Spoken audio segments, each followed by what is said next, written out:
Okay, so Marvel has been making a lot of big plays lately. After the box office attraction of Avengers Endgame, after the announcement of massive shows like She-Hulk and Moon Knight, after the introduction of the multiverse in Loki, and after perhaps the biggest Spider-Man movie to date in No Way Home, it seems as though a certain corner of the MCU may actually be getting some recognition by the main Marvel films after a long time in hibernation. It seems as though Marvel is finally starting to acknowledge their red-headed stepchild in their Netflix shows. And that begs the question, what exactly can the MCU do with these Netflix heroes and villains? Hey guys, my name is DJ, and Marvel's relationship with its Netflix universe has been a bit odd, to say the least. Through their Netflix deal, Marvel has decided to treat those exclusive shows almost like a one-way mirror. While the events in the Marvel movies have affected those in their Netflix adaptations, the events in shows like Daredevil and Jessica Jones never really affected the movies in the MCU.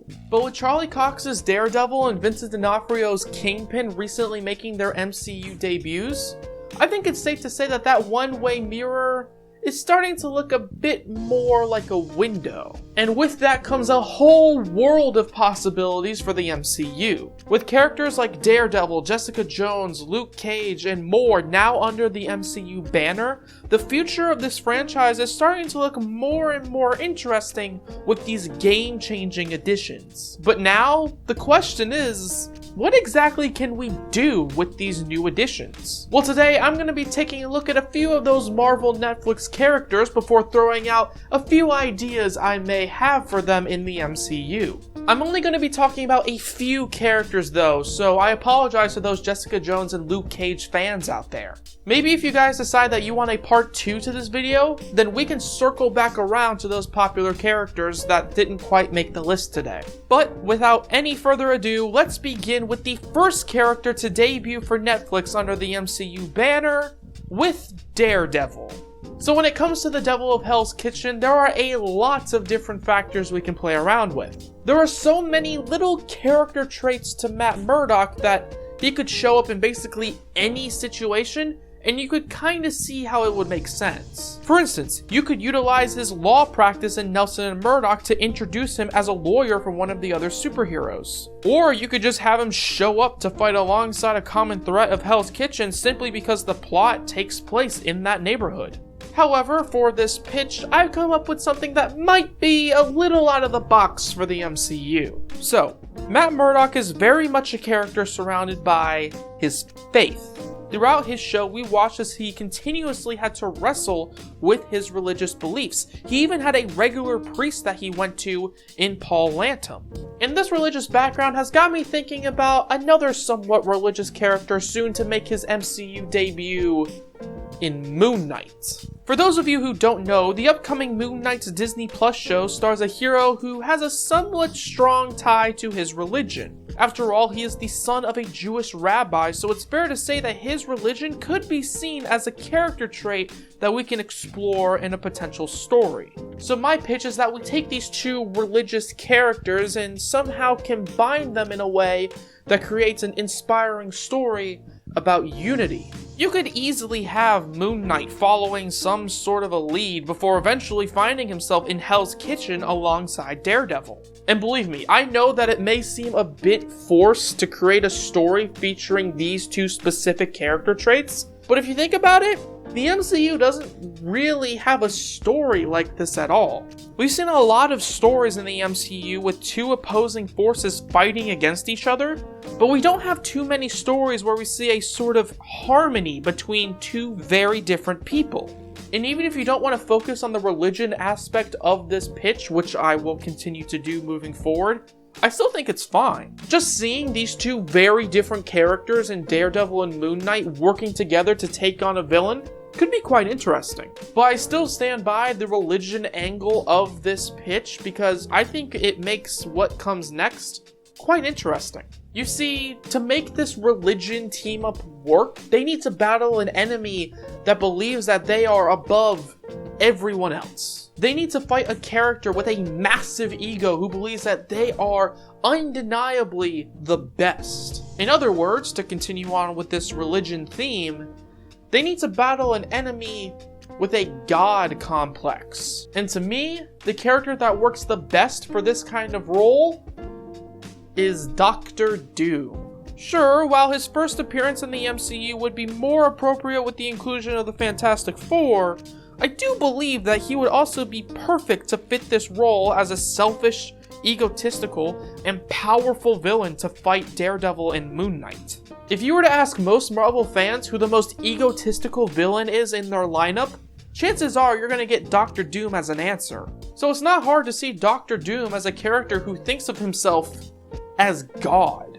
Doctor Doom has even gone out of his way in the comics to become a more powerful, cosmic creature so he would become a sort of god-like figure. And this story with Daredevil and Moon Knight could be the start of that long-term tale with Doctor Doom getting stronger and stronger before becoming a near-cosmic entity in the MCU.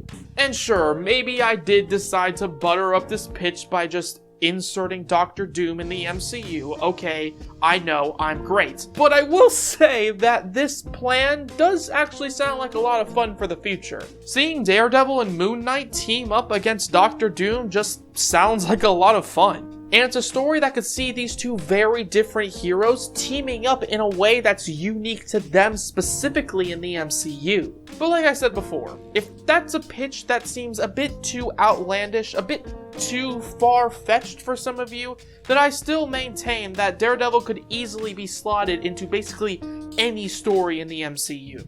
Whether it's through the blind lawyer of Matt Murdock or the devil of Hell's Kitchen himself, there is still plenty you could do with Daredevil and a lot of fun ways you could easily insert him into any story you want. And speaking of Matt Murdock, why don't we turn our attention to his most controversial client in The Punisher. That's right, one of the most violent and chaotic men in any superhero show is now officially in the MCU. And for me, Frank Castle feels a little less flexible when it comes to what he can actually do in the MCU. For one, Frank Castle's story is sort of isolated in the MCU. He has killed all of his enemies, he's distanced himself from society, and he's committed himself to being the murder-crazy Punisher. For me, it kind of feels like Frank Castle's story should just be confined within his own show. But don't worry, there is still one interaction that comes to mind that would not only be really fun to see, but also be very interesting from a character standpoint for all involved. To me, if you want to give Punisher a story with some weight and meaning, then perhaps we should turn our attention over to Bucky and the new Captain America, Sam Wilson. For me, I think Punisher would be a perfect opponent for these two. Not only does Frank Castle have a grudge against the American government for what happened to his family, but he would also be an incredible test for Sam as the new Captain America. Not to mention the incredibly interesting conversation that we could see between Frank and Bucky. At the end of the day, Bucky and Frank are characters cut from the same cloth. They are both killers who were manipulated by an organization until their soul was lost. They were programmed to do nothing more than survive and murder. However, their families are what brought them back from that dark, dark place. Bucky had Steve Rogers to lean on, and Frank had his wife and kids to keep him in check. But the difference is that Frank lost his family, while Bucky at least still had Steve Rogers to latch on to. There is so much interesting dialogue you could have between these two that just having an entire episode of Falcon and the Winter Soldier dedicated to these two having a conversation would be incredibly interesting. And at the end, you could argue that a battle between Punisher, Wilson, and Bucky would be amazing from both a physical and mental standpoint. Punisher wanting to kill Falcon and Bucky makes sense with Frank's distrust in the government. But on the flip side, Falcon and Bucky would be justified in wanting to stop Frank because of all the brutal murders he's committed. I think that Frank Castle becoming the next big threat for Falcon and Bucky would be truly perfect for everyone involved. However, now I want to turn your attention to another key component from that Daredevil show. Yeah, okay, I know, I've been basically just focusing on that series so far, but Daredevil really just had all of the best Marvel Netflix characters in its lineup. Either way though, let me turn your attention to the one and only Kingpin. Sure, even though he's gone through his own journey in the Hawkeye series, I still believe that there is still a lot you could do with Wilson Fisk in the MCU. He can be the perfect background player, making moves and overseeing an underground criminal empire like he did in Daredevil, or he can be in your face, leading a massive war on any hero for power and control. But one hero that Wilson Fisk just has to take on is Spider-Man. Throughout the years, he has been linked with Spider-Man in all forms of Spidey media, whether that's in the comics, on screen, or in the video games. So it's only natural to want to see Tom Holland, many people's definitive Spider-Man, versus a perfect representation of Wilson Fisk. Not only that, but there is a story right there waiting to happen between these two characters that would be unique and perfect for their MCU counterparts specifically. As a character whose heart is in love with New York City, Wilson Fisk's motivation to kill Spider-Man is right there and ready to be turned into a story featuring the two. Even though Wilson Fisk has wanted power throughout his time in the MCU, he's also wanted to make New York a better place, and a case could be made that Peter Parker has made the city a little worse. Spider-Man keeps bringing nothing but destruction to New York with his battles against aliens from space and villains from other universes. And of course, Spider-Man believes that Kingpin's definition of love for New York is a bit twisted with his constant murder and drug smuggling. And if you don't like my pitch for Daredevil from earlier on, then having him team up with Spider-Man against Wilson Fisk makes sense too. After all, Daredevil has already gone up against him before, so Spidey relying on the Devil of Hell's Kitchen to take down Fisk again could be interesting. But now, after dealing with 3 of the big key characters from the Daredevil series, let's turn our attention to our 4th and final topic of today's video. And this one, well, this one is of a character with a portrayal that not too many Marvel fans seem to like. My last pick for today is Iron Fist. So like I said, I know that most people really don't like the Netflix adaptation of Iron Fist. But considering Iron Fist has a more unique skill set and energy throughout his character, I think that he can actually be a pretty interesting fit among the more mystical members of the MCU. Sure, he's not an incredible wizard like Doctor Strange or anything, but he does still kind of feel as though he belongs on that side of the Marvel spectrum. In my head, there are normal-ish human characters like Captain America and Iron Man. Then there are aliens like Thanos and the Guardians of the Galaxy. And then there are more mystical characters like Doctor Strange and Shang-Chi. And since they seem to already be linking those two characters together with the final scene of Shang-Chi and the Legend of the Ten Rings, then I think adding Iron Fist to their team could make for an interesting faction in the MCU.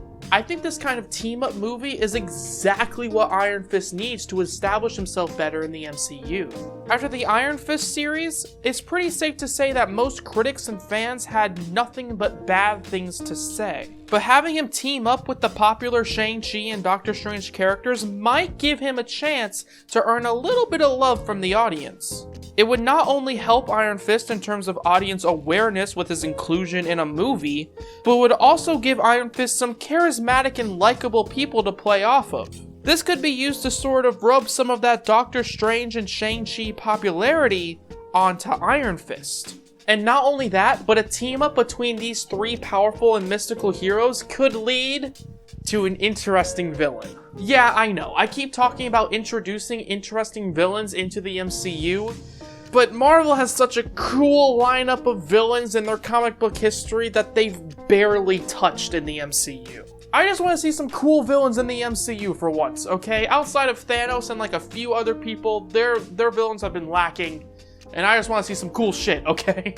But I know I've been talking about villains a lot in this video, so I'll just boil it down to 3 possibilities. Characters that are big enough for a superhero team-up movie of this magnitude, while also being mystical and powerful in their own right against these 3 heroes. So the 3 villains I'm just going to quickly pitch for this scenario are Fin Fang Foom, which I talk about in this video here, the demonic ruler of hell in Mephisto, or the evil Scarlet Witch that the MCU seems to be continuously teasing.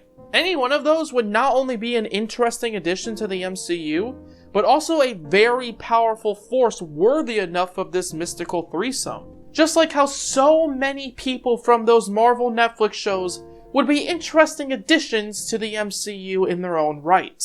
Whether it's the tremendous Titan of Kingpin or the blind son of a boxer in Daredevil, the MCU will surely be a great home for these characters that have already proven their worth on Netflix. And while I may have scratched the surface of what they can do in the MCU, the possibilities for these Netflix characters in this new universe are truly endless. The one-way mirror between Netflix and Marvel is in fact starting to look a lot more like a window. And I personally can't wait for these Netflix stars to crash through that window and leave an undeniable impact on the MCU.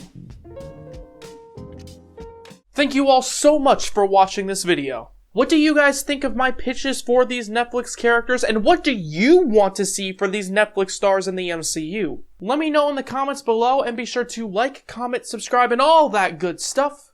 But until next time, have a good day. Bye-bye.